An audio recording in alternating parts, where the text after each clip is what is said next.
How did a woman once celebrated as a vivacious duchess become one of the most reviled figures in the eyes of the public?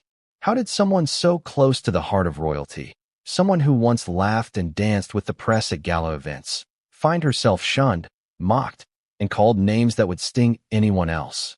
These are not just rhetorical questions.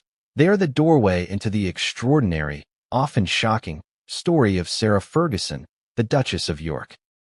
The woman known to many simply as Fergie is a study in contrasts, charm and chaos, generosity and scandal, warmth and controversy, all wrapped into one figure whose life has played out under the unforgiving gaze of the media and the relentless judgment of the public. Before we continue, please hit the like button, subscribe to the channel, and turn on the notification bell for updates. Sarah Ferguson entered the public eye not merely by association, but with a personality so bold, so larger than life, that she immediately stood apart from the carefully orchestrated world of British royalty. She wasn't a soft-spoken, demure duchess like some might expect. She was a whirlwind. Bright red hair, infectious laughter, an openness to the press, and a penchant for adventure made her magnetic to the public. She seemed, at first glance, like a breath of fresh air in a world governed by rules, etiquette, and centuries-old protocol. But as history would show, the very qualities that endeared her to the public early on would also become ammunition for critics and tabloids alike. The story of Sarah Ferguson is also, undeniably, the story of the media's appetite for scandal. From the very beginning, her every move was scrutinized. Some of it was fair. An acknowledgement that being married into the royal family comes with obligations and constraints. But much of it was cruel, amplified, and relentless. She would be criticized for laughing too loudly, for dressing too flamboyantly, for being too informal. The press delighted in finding ways to turn her vivaciousness into caricature, to cast her energy as recklessness, and to frame generosity or naivety as deceit or manipulation. And when the scandals began, oh, did they come? The scrutiny became merciless. Financial trouble would be the first major public crack in her image. It started subtly, whispers in the press about debts, loans, and overspending. Then came the nickname, Freeloader Fergie. It wasn't just a playful jab. It was a framing, a label that would stick for decades. People began to associate her with opportunism, with leveraging her status for money, with doing whatever it took to maintain a lifestyle that seemed, to the public, beyond her means. The infamous 2010 sting operation, where she was caught offering access to Prince Andrew for £500,000, would cement this image for many. The offer, recorded secretly, seemed to confirm worst fears. But was this the whole story? Or was it a single, desperate decision magnified into permanent condemnation?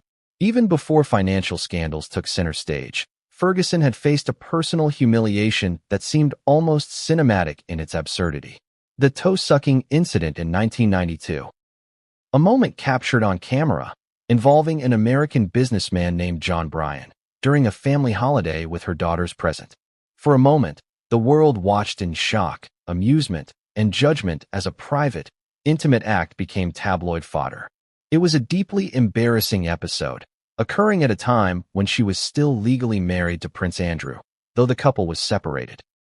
The incident embarrassed the royal family, particularly Prince Philip, who reportedly refused to be in the same room with her for years afterward. Yet the incident also revealed the fragility of public perception, how a single, sensational image could redefine a public figure's entire persona. But scandals alone do not make a life story. Ferguson's relationships, both personal and professional, also played a key role in shaping public opinion. Reports from former staff, friends, and colleagues painted a portrait of a woman who could oscillate between warmth and caprice, affection and temper. Some described her as generous, witty, and full of life, while others remembered mood swings, demands, and clashes that made working for her exhausting. She was estranged from Princess Diana at the time of Diana's death, and her relationship with Prince Andrew, once considered the pinnacle of royal love stories, had disintegrated under the pressure of public scrutiny, personal missteps, and diverging priorities. These personal dynamics only fueled the media's narrative and, in turn, hardened public perception. Perhaps most damning in recent years has been her connection to one of the most notorious figures in modern history, Jeffrey Epstein. Leaked emails from 2011 revealed that she referred to the convicted sex offender as her supreme friend and apologized to him for publicly criticizing him. The association triggered a wave of backlash. Charities distanced themselves, public scrutiny intensified, and the shadow over her judgment loomed large. Whether casual, naive, or complicit, the emails renewed conversations about Ferguson's decision-making, the company she keeps, and the lessons, or lack thereof, from previous scandals. Yet to reduce Sarah Ferguson to scandal alone is an injustice to the complexity of her story. She is a woman who has endured public scorn while attempting to carve out her own path, pursuing media opportunities, charity work, and public engagements despite the intense scrutiny. She has remained, in many ways, a figure of fascination, a person who embodies contradictions, vulnerability, and resilience. She is at once criticized, mocked, pitted, and admired, depending on who is speaking. Her life offers a lens into the unforgiving nature of fame, the cruelty of media cycles, and the challenges of being a woman in a position traditionally dominated by rigid expectations and limited agency. Throughout this video, we will explore every facet of Ferguson's rise, fall, and enduring controversies. We will dive into her financial misadventures, personal scandals, media portrayal, relationships, and shocking associations. We will examine why the public reacts so strongly, why the press delights in tearing her down, and whether the woman behind the headlines ever had a chance to be seen as more than a caricature. Prepare for stories that range from the absurd to the deeply disturbing, moments of laughter to moments of disbelief, all painting a portrait of a duchess who continues to fascinate and provoke nearly 4 decades into her public life. But perhaps the most important question remains. Is Sarah Ferguson truly the villain that headlines and tabloids suggest? Or is she a complex human being, navigating a world that has long demanded perfection and punished her every misstep? And as we begin to peel back the layers, revealing financial desperation, personal vulnerability, and high-profile misjudgments, one thing becomes clear. What comes next will shock you. The decisions, the incidents, and the secrets of Sarah Ferguson's life are not just stories from the past. They are living echoes that continue to shape her reputation today. So, let's start at the beginning. How the world first met the red-haired duchess who would captivate, bewilder, and ultimately divide the public like no other royal figure in recent memory. But what came next would change everything, and no one saw it coming. Did the world really know what it was getting when Sarah Ferguson stepped onto the royal stage? Could anyone have predicted that the exuberant, red-haired woman with the wide smile and infectious laugh would become a lightning rod for both affection and outrage? The early days of her royal life were filled with anticipation, fascination, and, as it would soon turn out, an intensity of scrutiny that few could survive. But to understand why Ferguson became such a polarizing figure, we have to start at the beginning, when first impressions were made, headlines were written, and the world first decided how to love or hate her. When Sarah Ferguson married Prince Andrew in 1986, she entered a world that demanded perfection, poise, and an unyielding adherence to centuries of tradition. But Ferguson was anything but conventional. She laughed loudly, hugged friends with abandon, and brought a vivacious energy to public appearances that the monarchy had rarely seen. Some found her refreshing, a symbol that the royal family could embrace modernity and warmth. Others saw her as brash, chaotic, and dangerously undisciplined. The dichotomy would define her public life for decades to come. Early press coverage captured this tension perfectly. One headline described her as a breath of fresh air in a stuffy palace, while another referred to her as a loud, unpredictable, and unsuitable duchess. Already, the narrative was forming. Sarah Ferguson could either be celebrated for her personality or vilified for the very same traits. And the public, as always, was eager to choose a side. Ferguson's charm was undeniable. She smiled with her whole face, she embraced the camera, and she appeared genuinely interested in the people she met. At charity events, she would chat with staff, shake hands with volunteers, and sometimes even burst into laughter at her own jokes. But with every gleeful smile came a subtle critique from the press.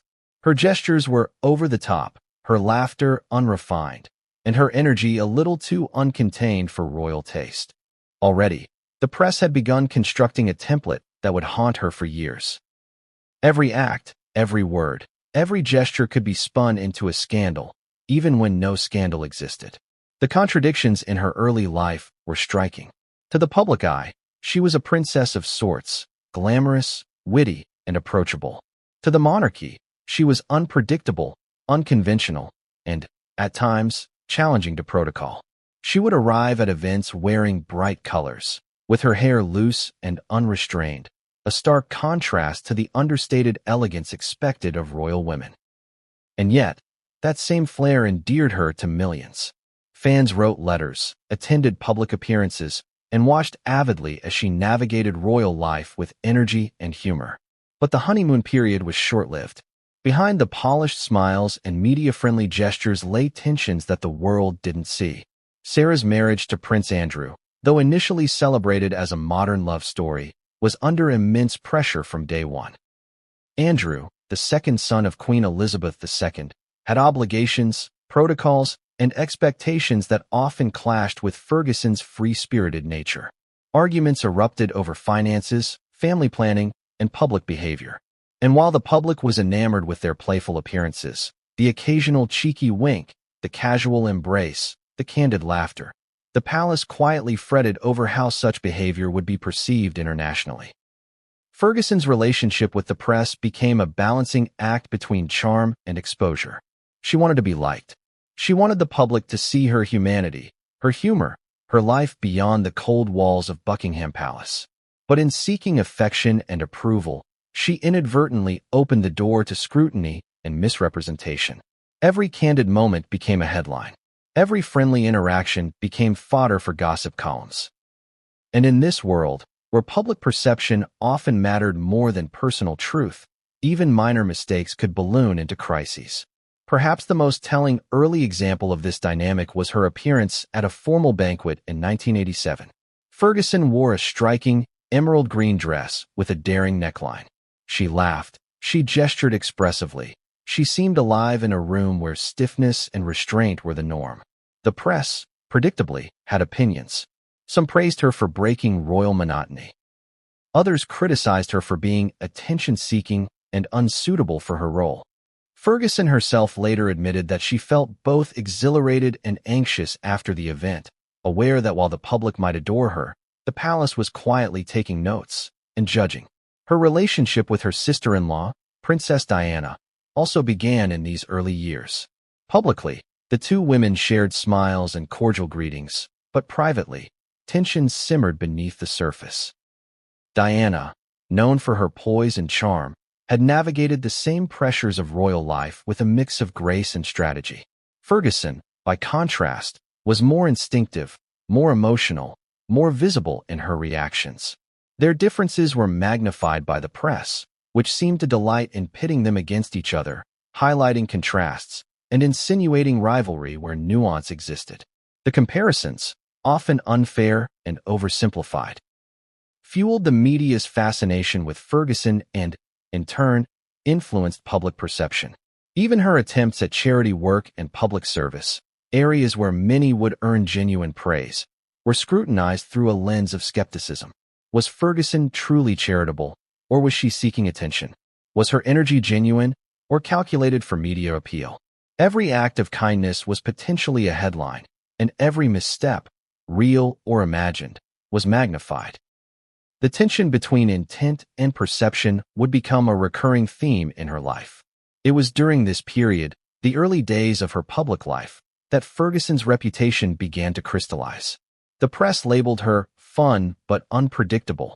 The public oscillated between adoration and criticism, and the palace quietly acknowledged that they had a challenge on their hands. Yet even as scrutiny intensified, Ferguson remained undeterred. She laughed, she danced, she attended events with exuberance, and she believed in the power of connection. She wanted to be loved for who she was, not for what tradition dictated she should be. And in that desire lay both her strength and the seeds of controversy. The first few years of Ferguson's life in the public laid the groundwork for everything that would come next. The media, hungry for stories, learned that she was accessible yet controversial, charming yet flawed. The public learned that she was entertaining, approachable, and human, but also capable of mistakes that would be dissected endlessly. And Ferguson herself learned that life in the royal spotlight was unforgiving, a place where charm could be weaponized and personality could become perceived misconduct. By the end of her early years as a duchess, Sarah Ferguson was no longer just a royal bride.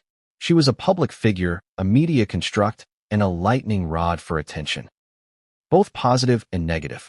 The energy that had once been celebrated as refreshing now had the power to provoke criticism.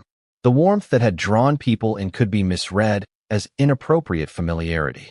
And the mistakes she had yet to make, inevitable in a life so exposed, would be amplified with a ferocity that few could have anticipated. So, as Ferguson's early charisma gave way to scrutiny, as charm collided with tradition, and as public fascination intensified into relentless attention, the stage was set.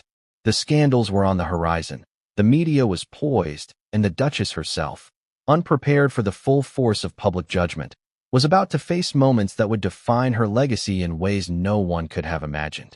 But the first real shock to her public image, an incident that would be replayed in tabloid pages for decades, was yet to come. And when it did, it would transform Sarah Ferguson from a lively duchess into a figure synonymous with scandal, ridicule, and controversy. Could a duchess really be broke?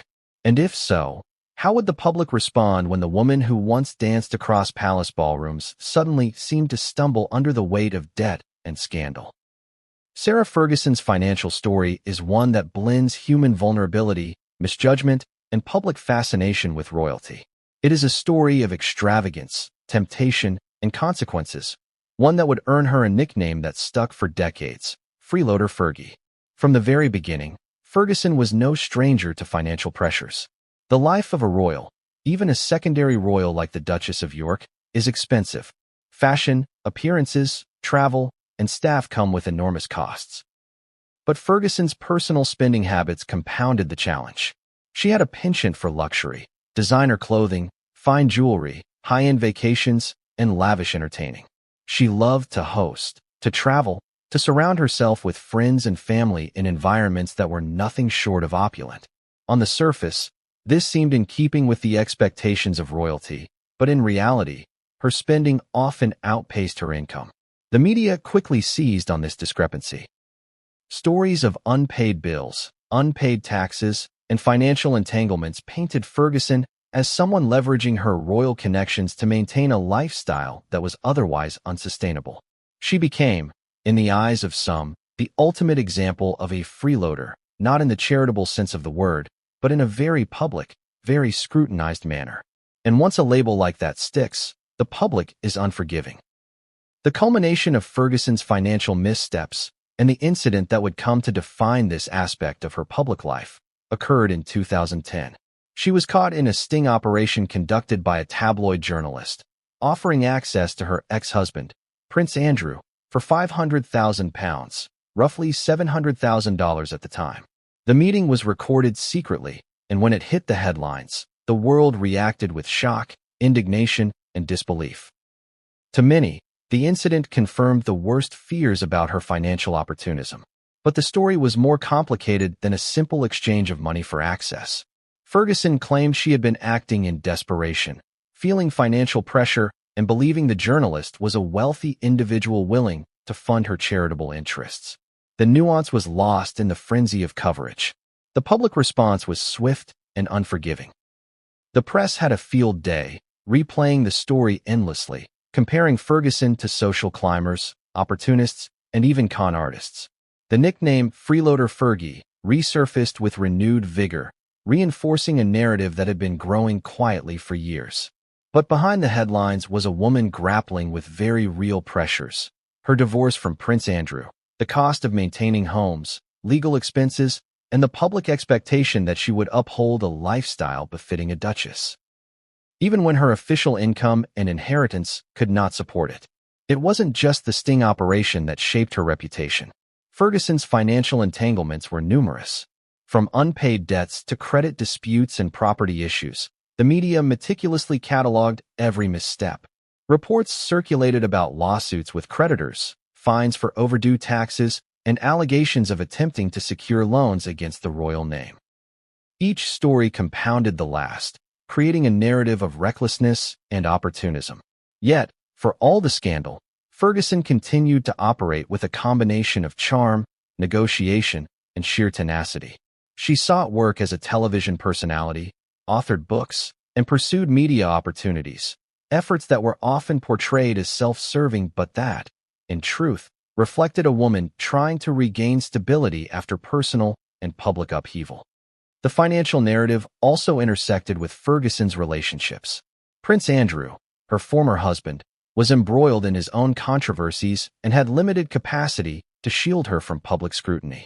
Friends and advisors tried to guide her, but Ferguson's independent streak, combined with a sometimes impulsive decision-making style, created friction.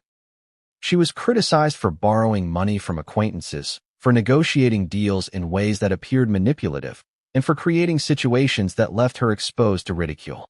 And while some of these incidents were blown out of proportion, the perception of a duchess in financial trouble, of someone seemingly exploiting connections for gain, was irresistible to the media.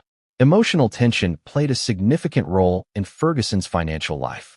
She was not merely calculating or opportunistic. She was often desperate, anxious, and, at times, naive. Her desire to maintain appearances, coupled with a very real need for income, led her to make choices that would have long-lasting consequences. The public saw a duchess offering access to a prince for money and interpreted it as greed, but the underlying reality was far messier, a mix of ambition, necessity, miscalculation, and the constant pressure of life in the royal spotlight. It is important to remember the human side of these financial scandals. Ferguson was navigating a divorce, raising 2 daughters, and attempting to manage her own career, all under the microscope of relentless media attention. The stress and isolation were immense. Each financial misstep was amplified, judged, and immortalized in headlines that would circulate for years. Yet Ferguson persisted. She attempted to rebuild her image, maintain her charitable engagements, and continue her work in the public eye. Her financial controversies also revealed contradictions in public perception. On one hand, she was criticized for being reckless with money, for allegedly exploiting royal connections. On the other, the public admired her resilience, her willingness to face adversity, and her continued efforts to remain relevant and engaged.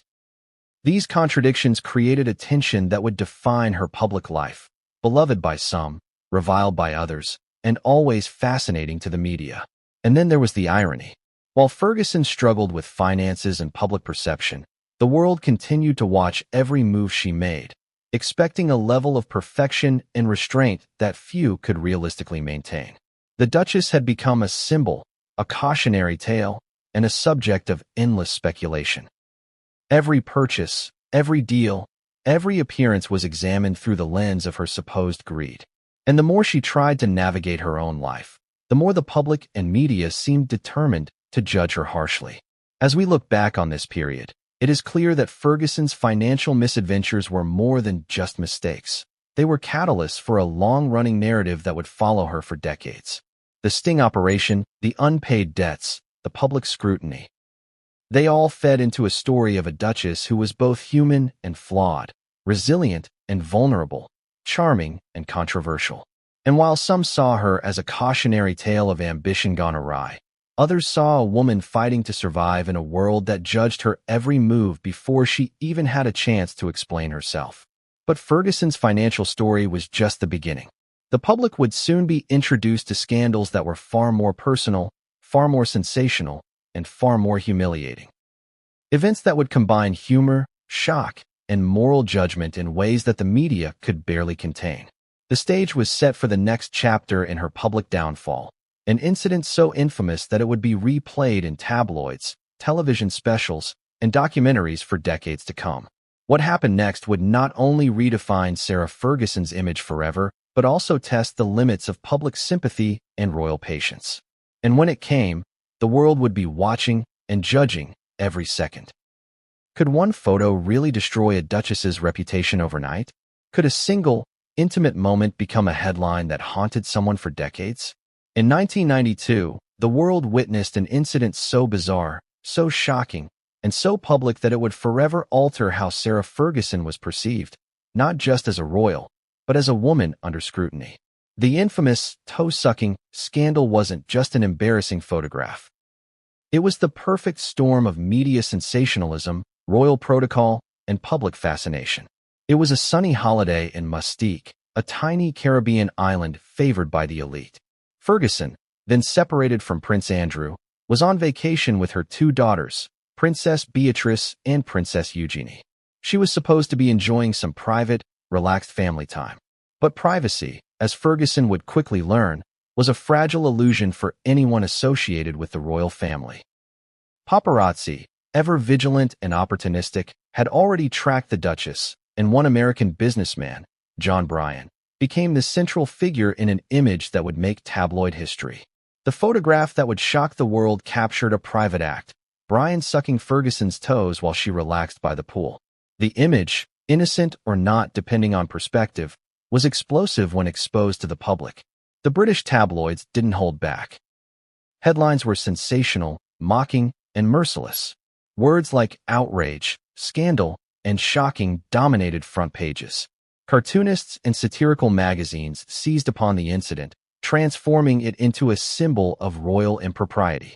And while some attempted to frame it as a private misjudgment, the public interpreted it as an emblem of recklessness, immorality, and scandalous behavior unbecoming a duchess. The emotional fallout was profound. Prince Philip, the Queen's husband, reportedly refused to be in the same room as Ferguson for years afterward. He, like many in the royal circle, viewed the incident as an embarrassment not just for Ferguson, but for the institution itself.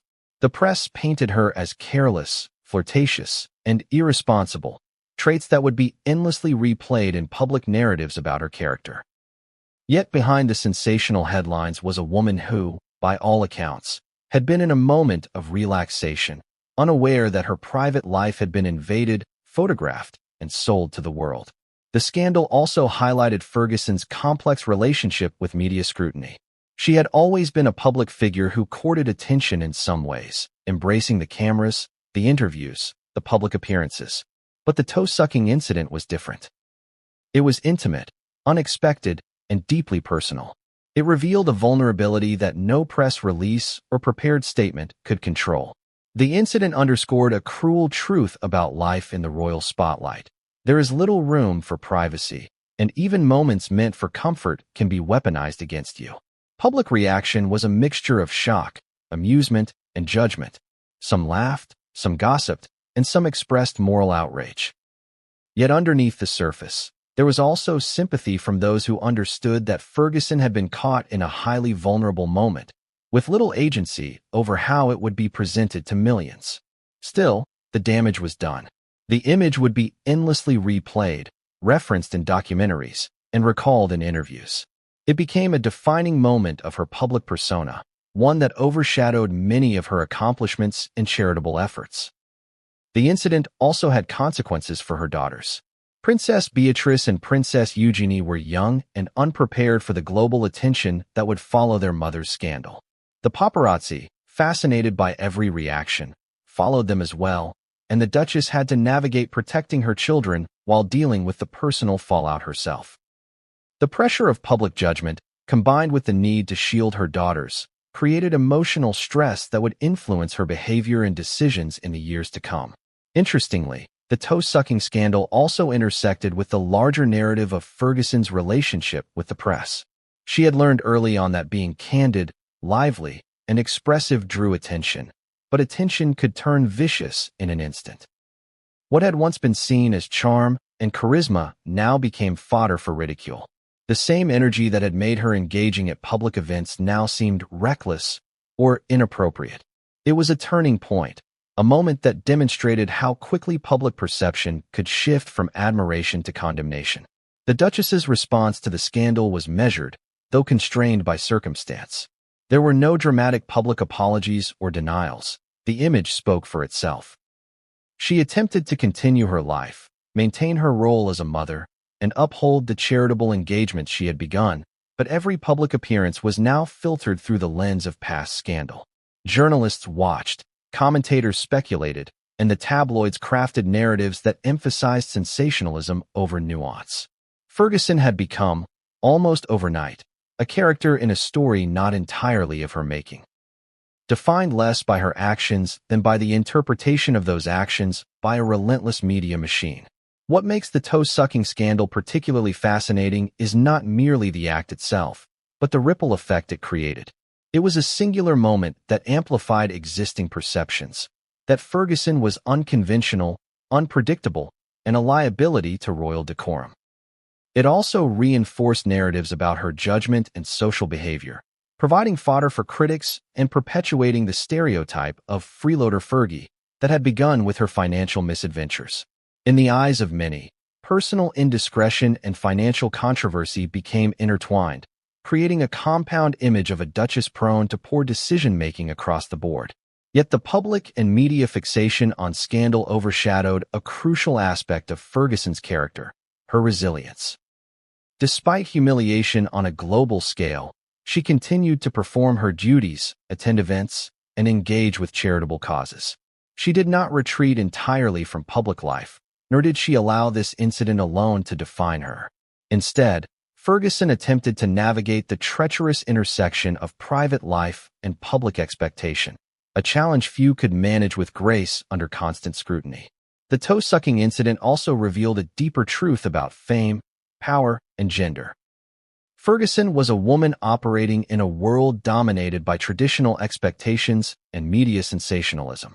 Her mistakes were amplified in ways that male royals might not experience. She was judged not only for her actions, but for her perceived morality, her personality, and even her appearance. Every headline, every cartoon, every whispered rumor contributed to a narrative that would persist long after the images had faded from the front pages. The scandal marked a turning point in Ferguson's relationship with the monarchy. While her separation from Prince Andrew was already a sensitive issue, this public humiliation heightened tensions and strained familial connections. The royal household, concerned with public image, became more cautious in its interactions, and Ferguson found herself increasingly isolated, scrutinized, judged, and criticized on multiple fronts. As we reflect on this moment, it becomes clear that the toe-sucking scandal was far more than a moment of personal embarrassment. It was a cultural phenomenon, a test of resilience, and a harbinger of the scrutiny that would define Ferguson's life for decades. It forced the Duchess to confront the harsh reality of public life. Every private misstep could become a public spectacle, every personal choice could be reframed as a moral failing, and every attempt at normalcy could be weaponized by the media. But even this scandal, as shocking as it was only the beginning. The Duchess would face further controversies, financial and personal, that would challenge her judgment, her relationships, and her very identity in the public eye. Each scandal would compound the last, creating a complex web of reputation, perception, and media narrative. And while some of these events would be humorous, others would be deeply damaging, leaving Ferguson's legacy a mixture of fascination, pity, and censure. How does a duchess go from being celebrated to being isolated? How do relationships, once warm and familial, turn cold and distant under the unrelenting scrutiny of the public and the press? Sarah Ferguson's life after the toe-sucking scandal was marked not just by headlines, but by personal fractures that revealed the complex, often painful realities behind the glamour of royal life. This chapter dives into the estrangements, conflicts, and personal fallout that shaped her path and cemented the public perception of her as a controversial figure. Even before the Mustique scandal, Ferguson's marriage to Prince Andrew had been under pressure. The couple was young, thrust into a role that demanded perfect comportment, diplomatic skill, and absolute discretion. They were two strong personalities navigating a life dictated by tradition, expectations, and centuries-old rules. Ferguson's exuberance often clashed with Andrew's reserved demeanor. She was emotional, impulsive, and sometimes reckless. He was disciplined, duty-bound, and careful. The tensions were subtle at first. Disagreements about public appearances, family life, and even media interactions.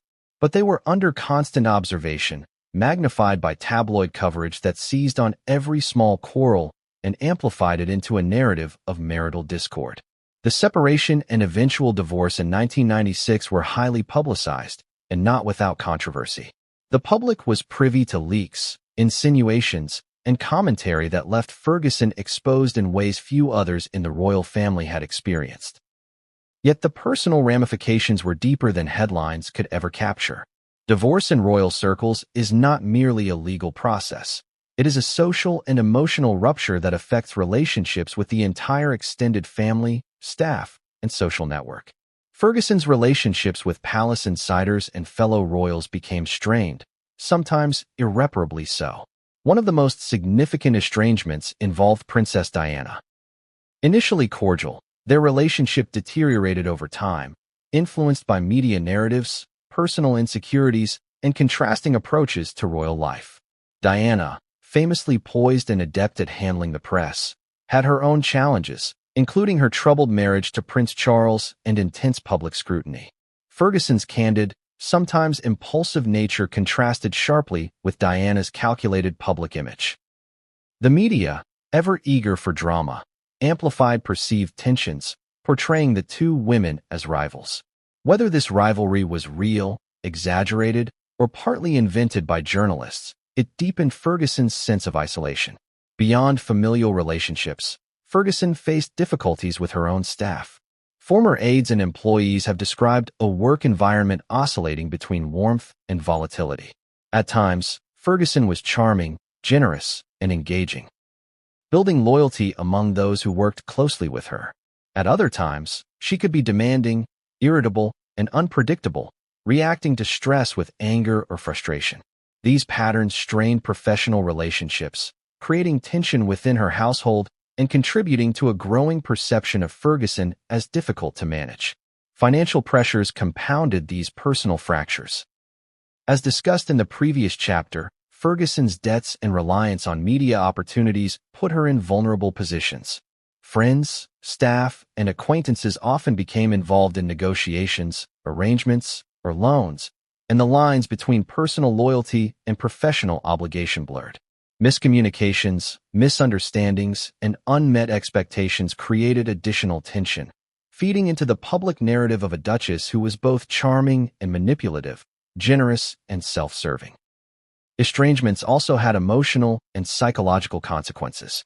Ferguson, acutely aware of how she was perceived, often wrestled with feelings of inadequacy, rejection, and judgment. The public mocked her mistakes. The press dissected her every move. Former friends and staff criticized her choices. The combination of isolation, scrutiny, and personal struggle created a psychological pressure cooker. Ferguson's coping strategies, humor, charm, engagement with the media, and charity work sometimes mitigated these effects, but the underlying strain persisted. Her estrangement from Prince Andrew played a significant role in her public and private challenges. Even after their divorce, Andrew remained a focal point of her life, both emotionally and publicly. They shared 2 daughters, Beatrice and Eugenie, whose well-being required cooperation despite personal differences. Yet the former couple's interactions were scrutinized constantly. Any perceived misstep, argument, or disagreement was amplified by the press, creating additional strain on Ferguson and reinforcing narratives of dysfunction. One of the most poignant aspects of Ferguson's estrangements is how they highlight the tension between public expectation and personal reality. The monarchy is an institution built on image, ceremony, and adherence to tradition.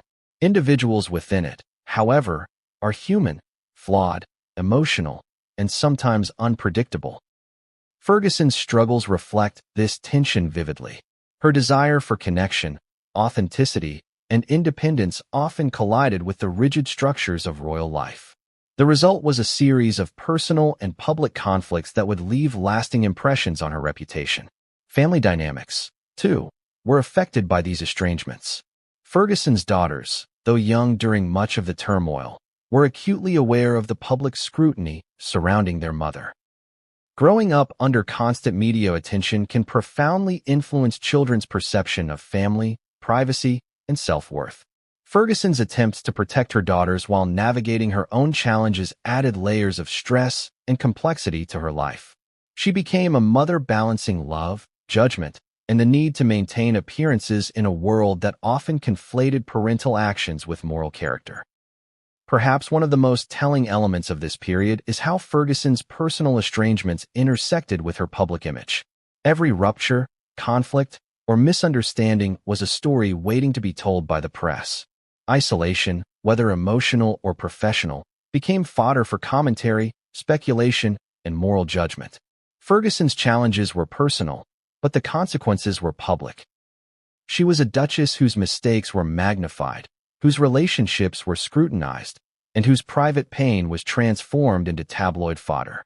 Despite these challenges, Ferguson demonstrated remarkable resilience. She continued to engage with charitable organizations, pursue media opportunities, and maintain her daughter's well-being. She cultivated friendships, albeit cautiously, and sought to assert agency in a world determined to define her. Yet the estrangements, both familial and professional, remained a persistent backdrop, influencing her decisions, her public perception, and her ongoing struggles with reputation management.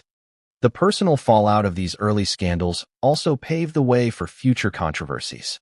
Ferguson had survived the toe-sucking incident, weathered financial scrutiny, and navigated public ridicule. But the challenges of human relationships within the royal family and her extended network would continue to shape the narrative. Each estrangement added complexity to her story, feeding media narratives that emphasized drama, conflict, and personal flaws. So, as Ferguson moved forward, she faced a delicate balancing act, preserving personal connections, managing her public image, and finding a sense of self in a world that demanded perfection and punished missteps. Her experiences during this period underscore a crucial lesson about public life. No amount of charm, generosity, or effort can fully shield one from scrutiny, especially when personal vulnerabilities become public spectacle. And yet, Ferguson's story was far from over. The estrangements and personal fallout of these years set the stage for the next chapter, where her personality, media portrayal, and social expectations would collide in ways both humorous and damaging. The world had seen her mistakes, her isolation, and her vulnerabilities, but what came next would test her public image in ways even more shocking, blending ridicule, affection, and controversy into a narrative that would define her for generations. The question remained: could Sarah Ferguson navigate these challenges, rebuild her relationships, and reclaim some control over a life that seemed increasingly dominated by scandal? Or was she destined to be defined by estrangements, personal fallout, and the relentless judgment of a world eager to watch her stumble? Was Sarah Ferguson truly selfish, reckless, and opportunistic, or did the media simply decide to make her a villain? In the world of royalty, perception is everything. And for Ferguson, her personality, which had once been celebrated as lively and engaging, became a lightning rod for criticism.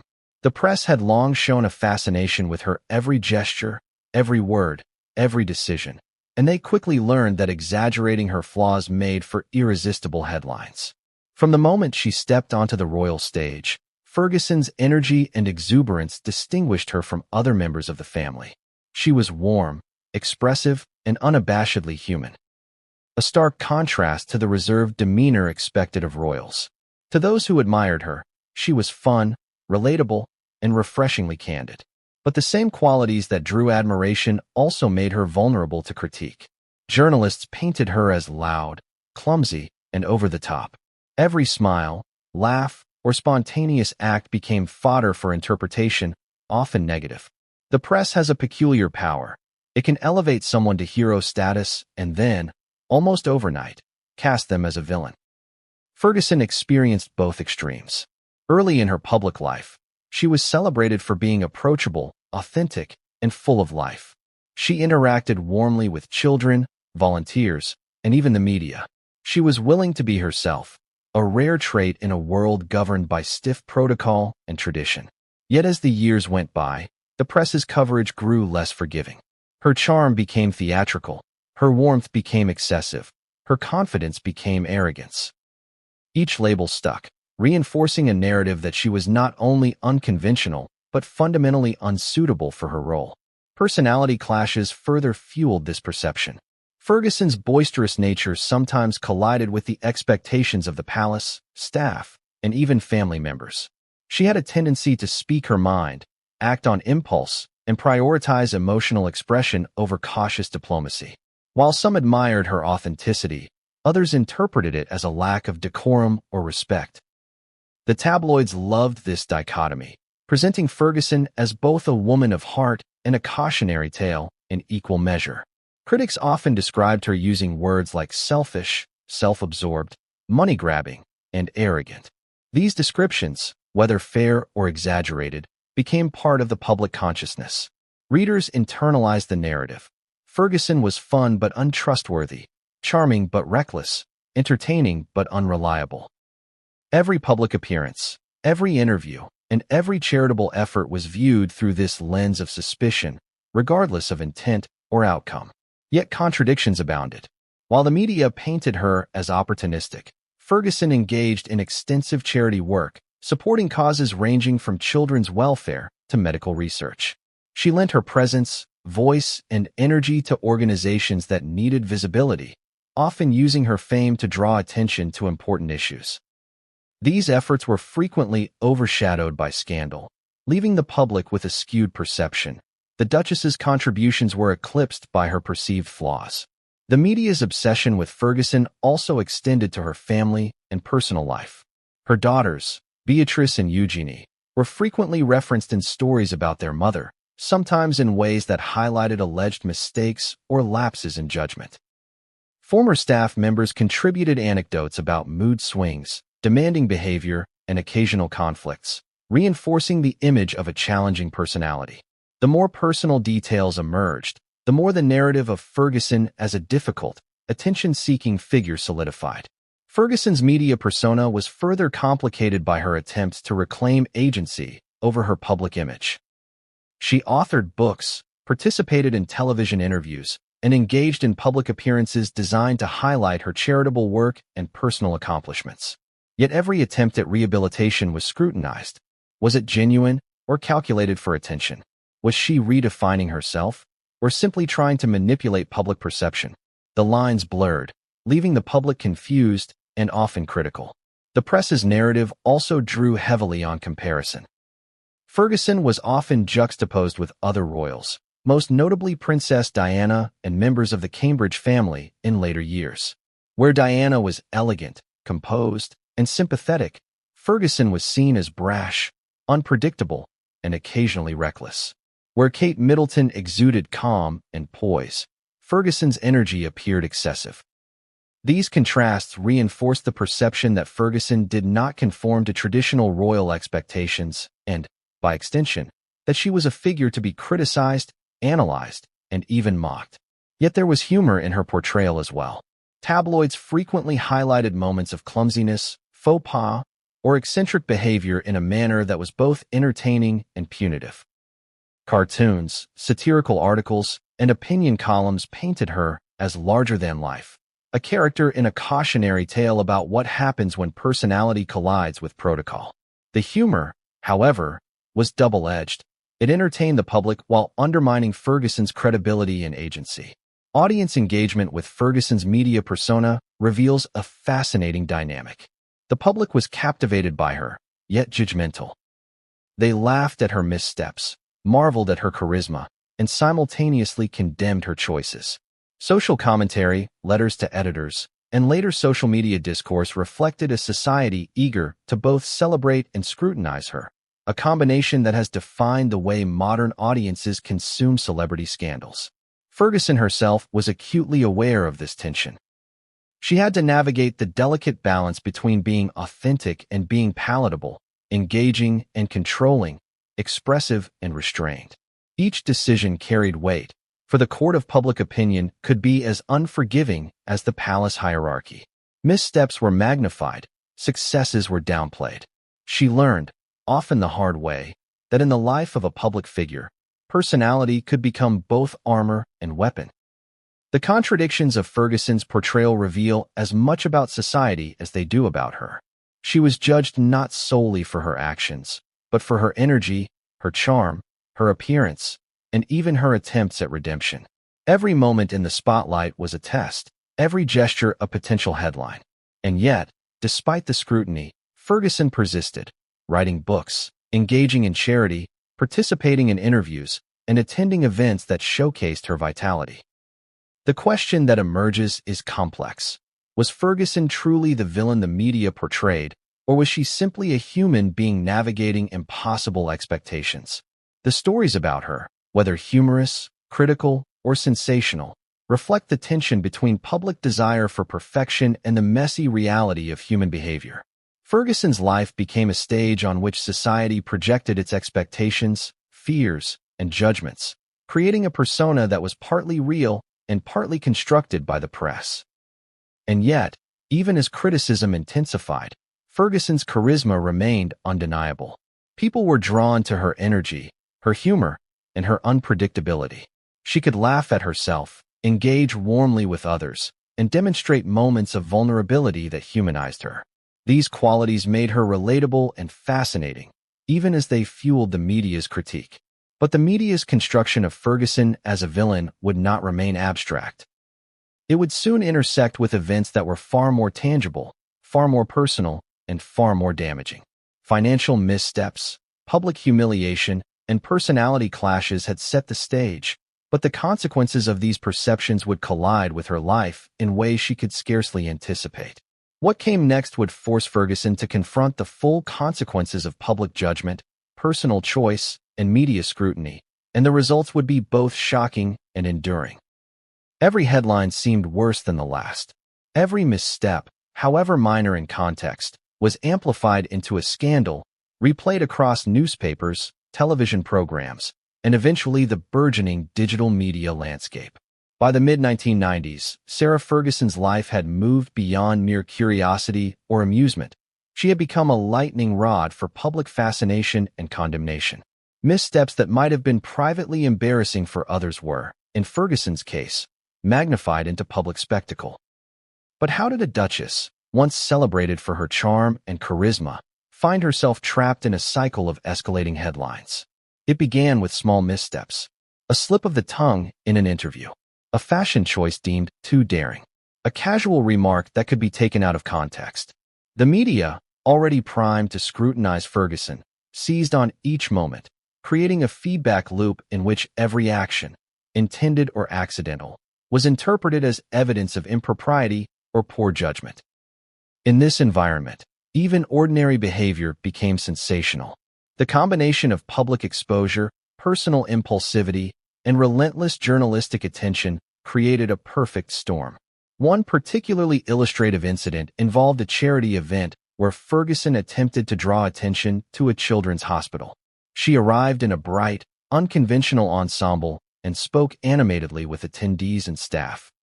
The press, however, chose to focus on the fact that she had laughed loudly, gestured widely, and appeared overly familiar with some guests. Headlines implied impropriety, describing her as unrestrained and clumsy, even when her actions were entirely well-intentioned. The story spread quickly, reinforcing the narrative of a duchess unable to conform to public expectations. Ferguson's financial misadventures, already widely covered, began to intersect with these media narratives. Debts, unpaid bills, and controversial offers, like the infamous 2010 sting operation, were reported repeatedly, each time with more sensational language. She became a symbol of financial recklessness, a freeloader whose decisions were scrutinized with the intensity usually reserved for the very highest levels of government. The combination of financial and personal missteps created an image that was difficult to escape, no matter her intentions or efforts to rebuild her reputation. Public reactions varied widely. Some expressed sympathy, recognizing the pressures of royal life and the impossibility of constant perfection. Others reveled in her perceived failings, delighting in the idea that a duchess could stumble in ways that the average person might never imagine.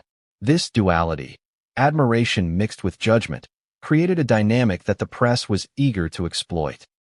Tabloids and magazines often portrayed Ferguson as both tragic and scandalous, a figure simultaneously worthy of pity and condemnation. The escalation of headlines was also fueled by Ferguson's interactions with high-profile individuals. Her social life, once celebrated for its vibrancy, became fodder for speculation and gossip.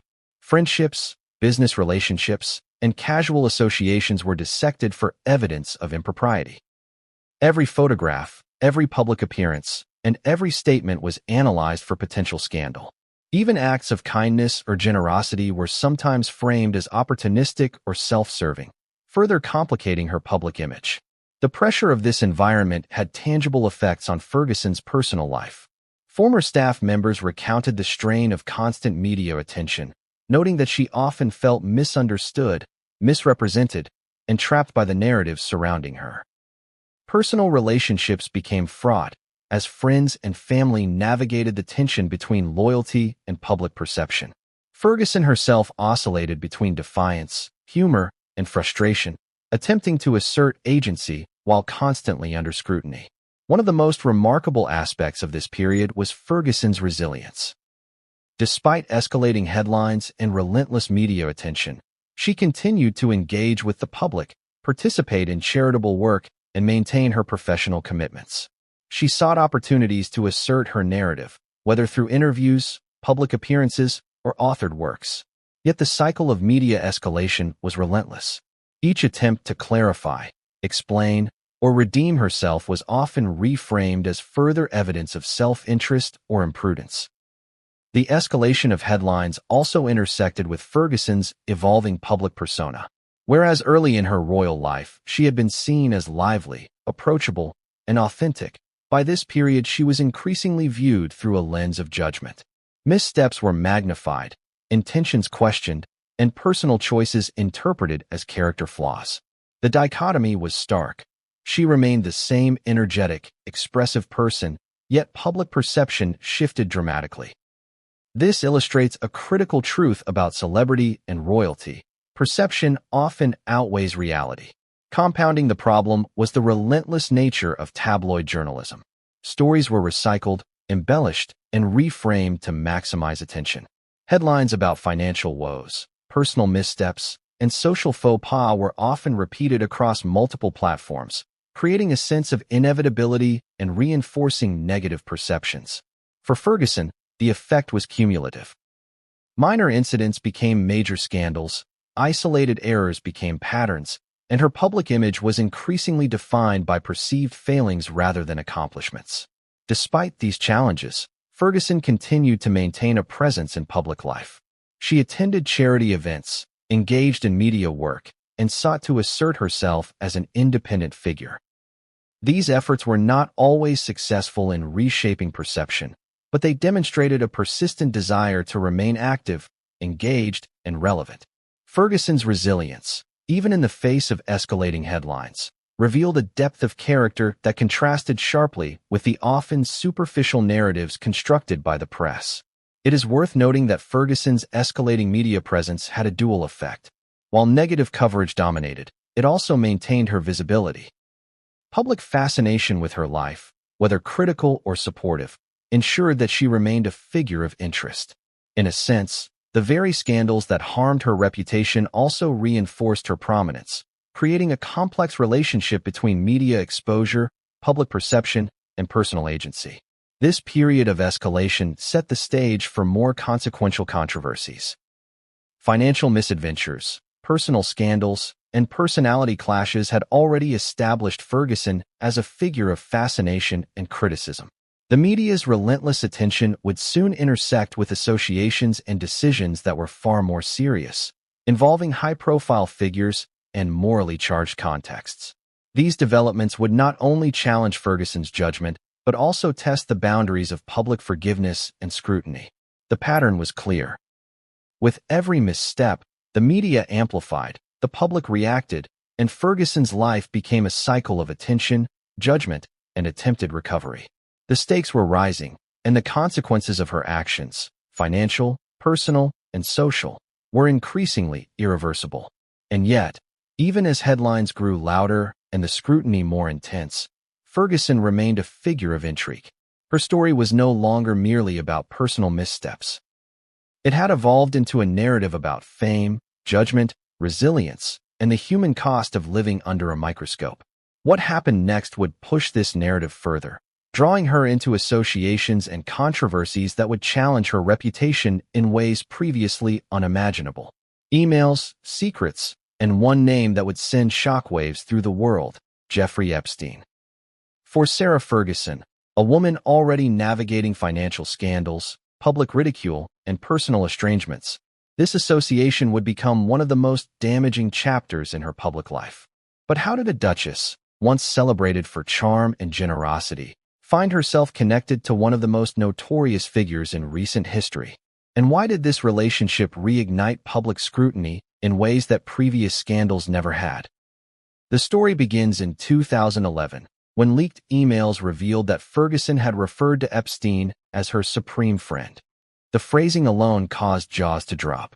How could a royal associate, a woman whose life had been defined by public judgment, use such a term for a man who had already been convicted of sexual offenses? Even more alarming, Ferguson had apologized to Epstein for publicly criticizing him, further fueling questions about her judgment, ethics, and associations. For the public, it was a moment of cognitive dissonance. A duchess, already a lightning rod for controversy, had crossed a line that few expected or forgave. The fallout was immediate. Charities that had relied on Ferguson's support or patronage began distancing themselves. Organizations rescinded invitations, removed her from boards, and quietly severed ties. The narrative that had begun with financial misadventures and personal missteps now collided with a moral dimension, amplifying criticism and eroding goodwill. Social media, already emerging as a powerful force in shaping public perception, erupted with outrage, speculation, and condemnation.